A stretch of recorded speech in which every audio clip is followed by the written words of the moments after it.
Guys, ladies and gentlemen, boys and girls, how are you?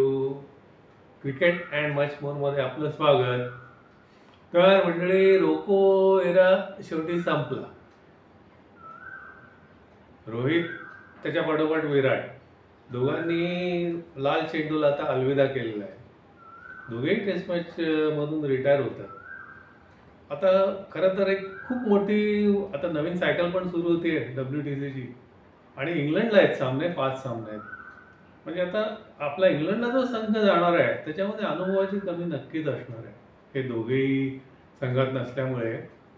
पण आता कसं आहे, ही गौतम गंभीर, अजित आगरकर, गौतम गंभीर या निवड त्यांचंही बरोबर आहे.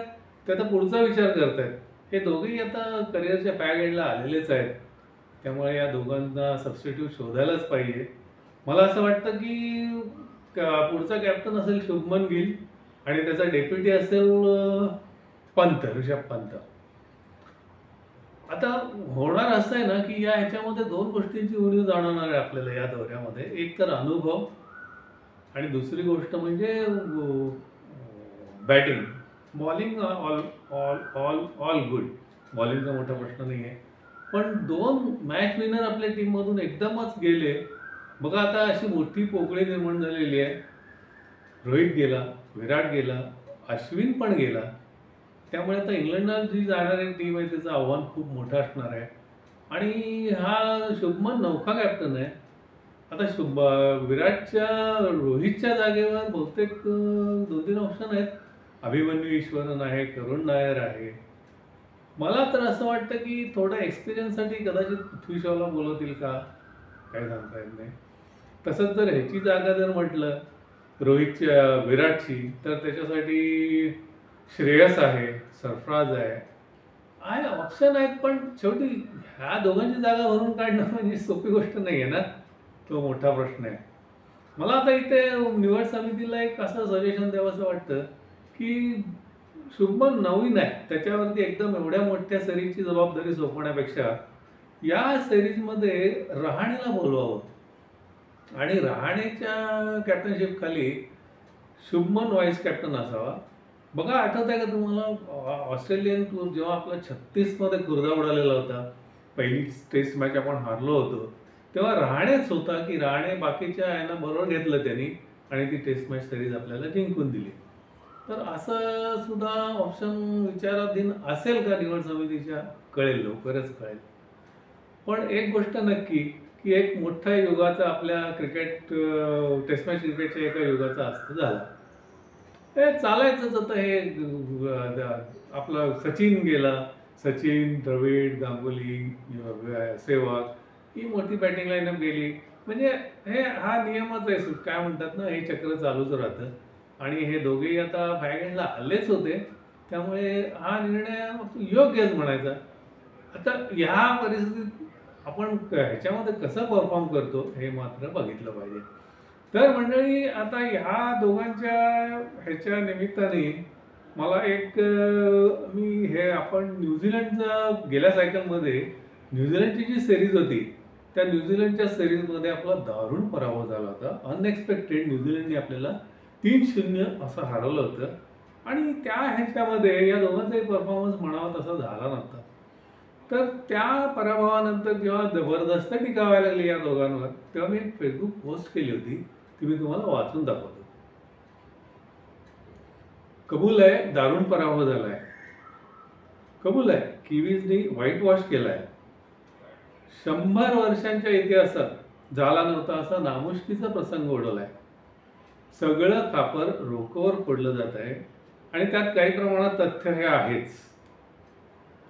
या दोघांनी कितीतरी अविश्वसनीय सामने आपल्याला जिंकून दिले आहेत, हेही विसरून चालणार नाही.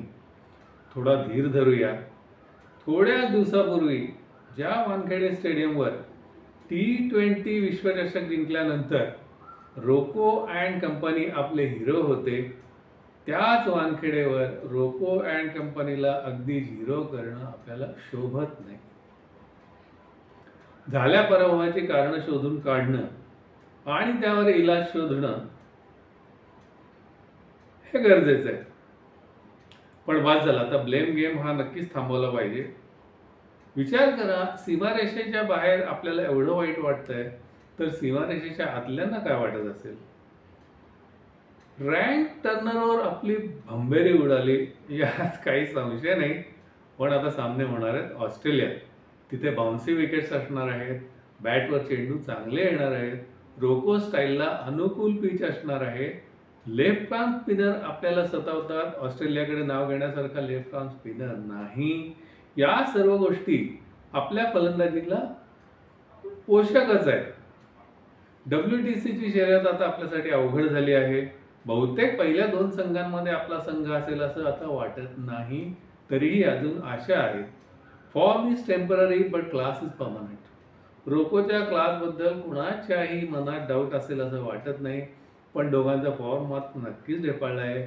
दोघांच्या गेल्या 10-12 सामन्यातील फलंदाजीची सरासरी 15च्या आसपास रेंगाळत आहे, जी त्यांच्या लौकिकाला साजेशी मुळीच नाही.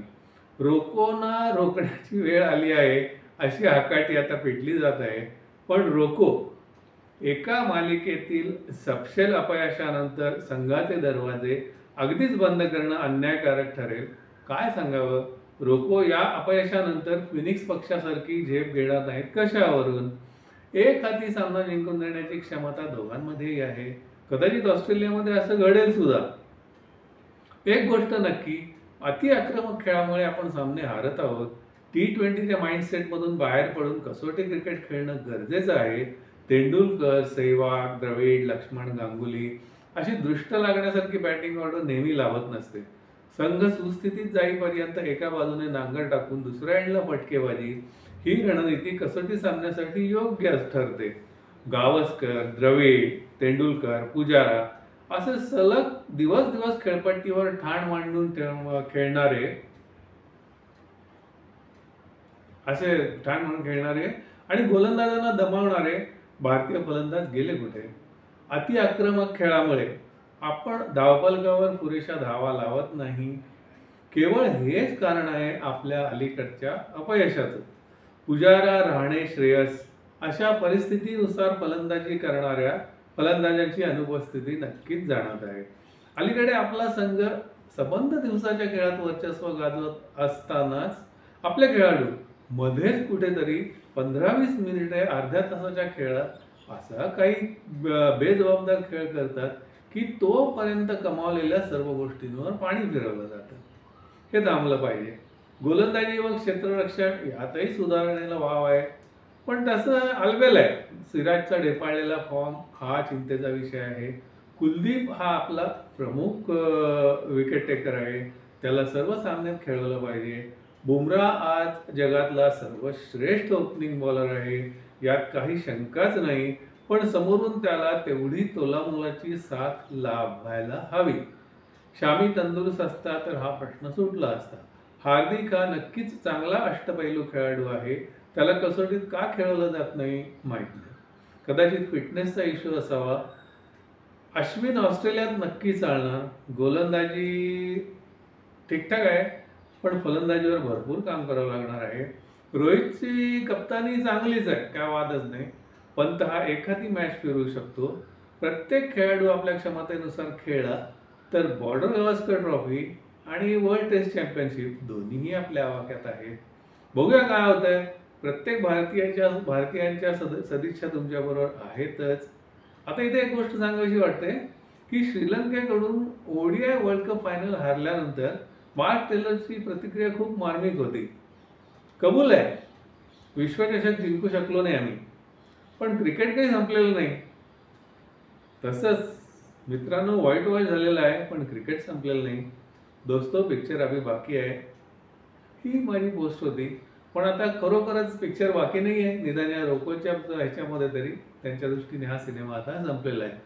दुसरी एक सांगायसारखी घडामोड म्हणजे परवाच्या सगळ्या घटनांनंतर आता IPL सुरू होत आहे. 17 तारखेपासून IPLचे सामने पुन्हा सुरू होत आहेत. मला वाटतं या आता दिल्ली, जयपूर, अहमदाबाद, मुंबई, बेंगलोर अशा विविध ठिकाणी होत आहेत आणि 3 जूनला शेवटचा सामना असणार आहे. तर आता IPLची मजा आपल्याला पुन्हा एन्जॉय करता येईल. आणि इथे मला एक असं सांगावं वाटतं की आता IPLच्या उरलेल्या सामन्यांमध्ये परदेशी खेळाडू कोणी जर नसतील तर तो त्यांचा प्रश्न आहे. त्याच्यावर टीका करणं आपल्याला काहीही अधिकार नाही. प्रत्येकाची सुरक्षा ही प्रत्येकाने बघायची असते. त्यामुळे जे काही खेळाडू आता अवेलेबल असतील त्या खेळाडूंमध्ये सुद्धा उर्वरित IPLला मजा येणार आहे. तर मित्रांनो, एक क्रिकेटमधलं पर्व संपलं. आता नवीन IPLकडे आपण वळूया. Till then bye.